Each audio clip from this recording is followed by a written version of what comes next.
Welcome to SAM World. Now I am going to take class 10 Light Reflection and Refraction part 2. In part 1 we already discussed reflection of light, types of reflection, that is regular and irregular reflection, then loss of reflection also discussed in part 1. Okay, we know after reflection of light an image is forming. The images are of two types, real image and virtual image. See.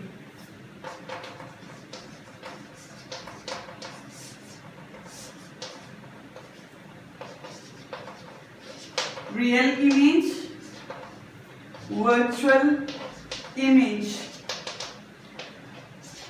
First of all, what is real image? When a beam of light from an object actually meet at a point after reflection, the image is formed at that point. That image is known as real image. It is forming in front of the mirror. This real image is forming in front of the mirror and obtained on the screen. This real image always getting on the screen and it is always inverted way. This real image always getting in inverted way. Next is about virtual image. What is virtual image? When a beam of light from an object does not meet at a point but appears to diverge from it after reflection, and the image of an object at that point is known as virtual image, and this virtual image does not obtain on the screen and it is forming behind the mirror and it is always erect or upright. Children, see here I given a tabular column related with the real image and virtual image. After real image and virtual image, we have to discuss about two types of process, convergence and divergence of light.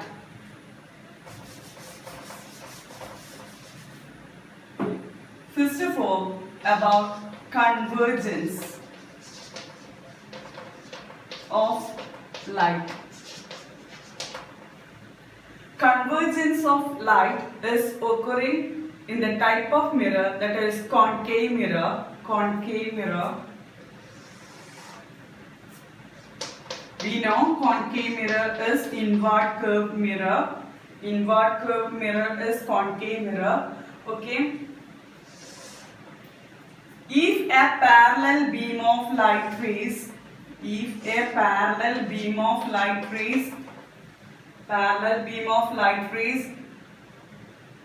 after reflection meets at a point,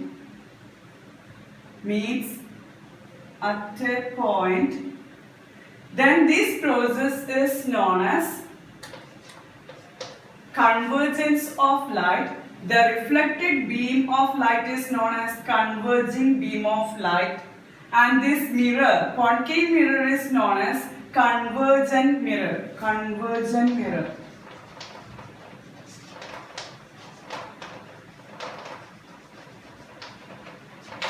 Concave mirror is known as convergent mirror. Once again, listen.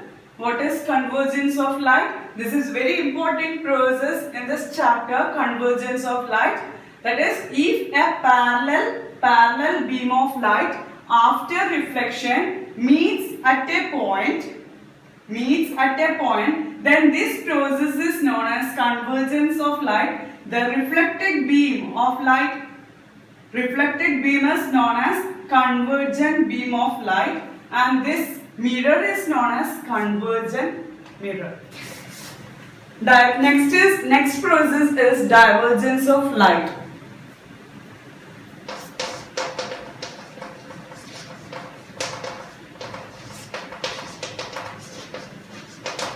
If a parallel beam of light after reflection diverges or spread out and appears it coming from a point and this process is known as divergence. See, I am showing you in a picture.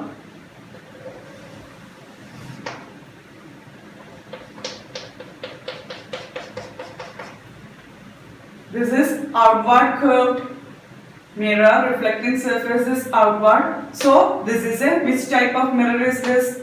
Yes, convex mirror. This is convex mirror. Now I am drawing a parallel beam of light rays.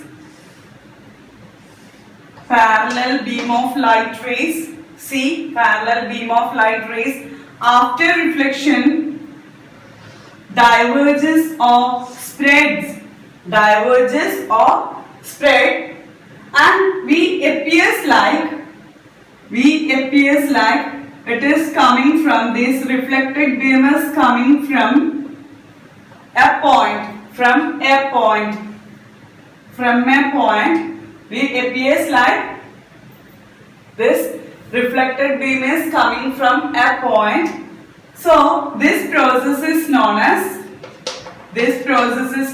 divergence of light, and here we getting a virtual image, and this mirror is known as divergent mirror. Divergent mirror.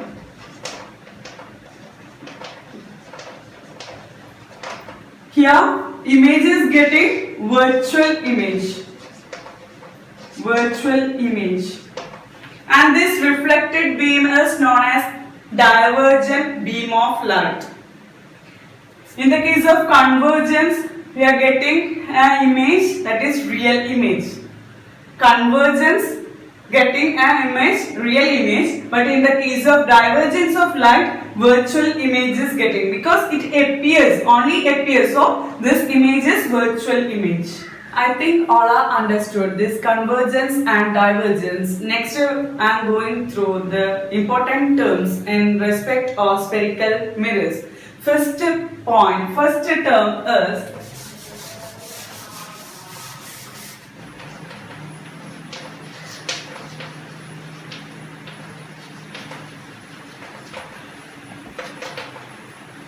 important terms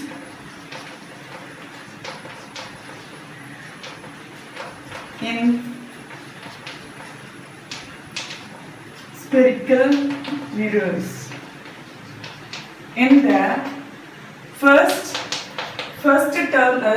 important term related with the spherical mirror is center of curvature. It is the center of hollow sphere. I am showing you in a figure. See here. I drawn here one hollow sphere. Hollow sphere.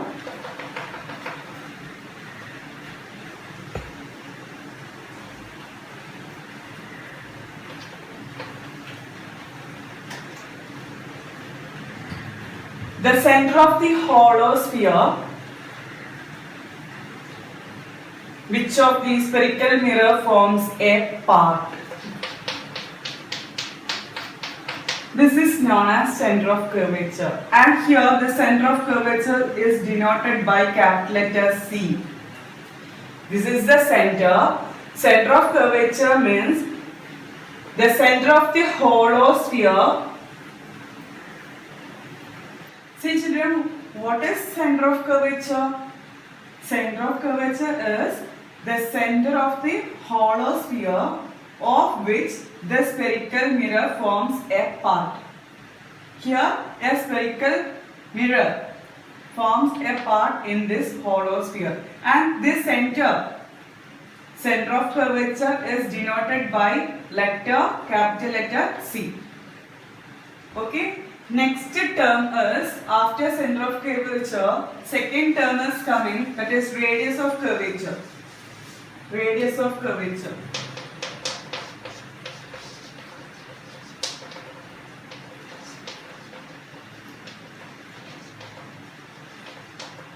Radius of curvature, same way.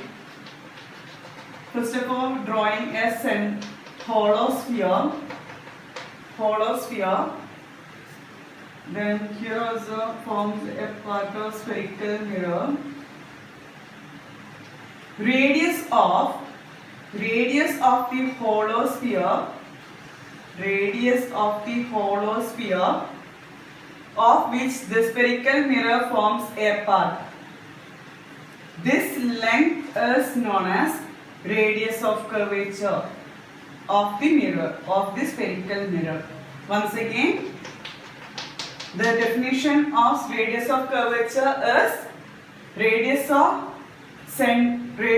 the hollow sphere of which the spherical mirror forms a part, and this distance, this length is known as radius of curvature from C. Then this radius of curvature is denoted by a letter, capital letter R is using. Third term is pod.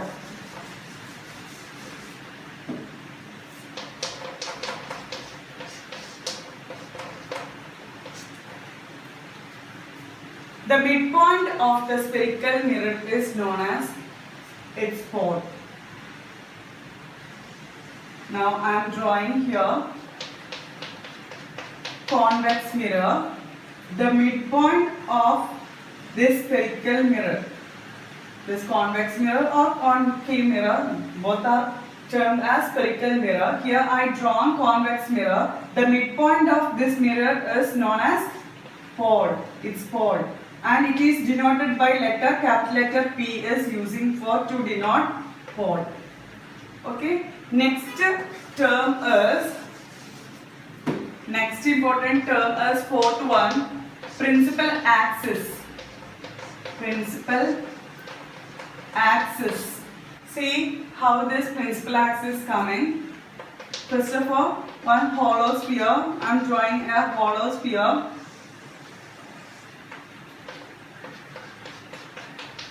Here I noted one point, that is center of curvature C, and radius of curvature R. Here it is pole. Midpoint is the pole. Midpoint of the spherical mirror is known as pole. It is denoted by letter P. Center of curvature C. Radius of curvature R. Okay. This principal axis is a line joining the center of curvature and pole of a spherical mirror, and it extended on either side. This line is known as principal axis. Once again, a line joining center of curvature and pole and extended on either side is known as principal axis. On the principal axis, we keeping our object and images also forming in this principal axis. Okay, next one is aperture. Next point is aperture.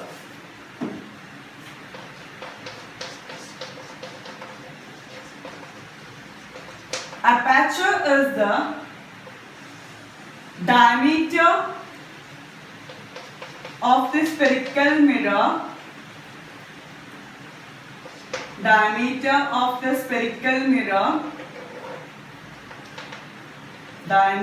of the spherical mirror or a part which exposed to incident light. A part of the spherical mirror which exposed to the incident light is known as aperture, or we can define like this: diameter of the spherical mirror is aperture. The term is principal focus. What is principal focus? It is a point on the principal axis from the spherical mirror where the rays of light parallel to the principal axis meet or appear to meet after reflection from the spherical mirror is called principal focus, and it is denoted by letter F. Principal focus denoted by letter F. In the case of concave mirror, now I am firstly I am showing you in the case of concave mirror, the principal focus, how this principal focus. That point is coming in concave mirror. Okay, see children, here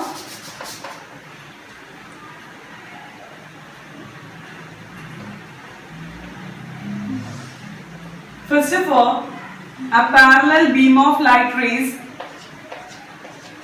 striking on the mirror. After reflection, it returns back or reflects back and meet at a point or converges at a point. This point is known as principal focus. That means in the case of concave mirror, this principal focus is a point. This point is in front of the mirror. Next term is focal length. That means seventh one, focal length. Now I am drawing here a mirror, that is concave mirror I drawn here. Then principal axis, C, center of curvature, focus, then midpoint of the spherical mirror, that is P, pole. The distance between focus, principal focus and pole. The distance between principal focus and pole is known as focal length. Focal length is denoted by a letter, small letter f is using to denote focal length. This length is focal length, the distance between principal focus and pole.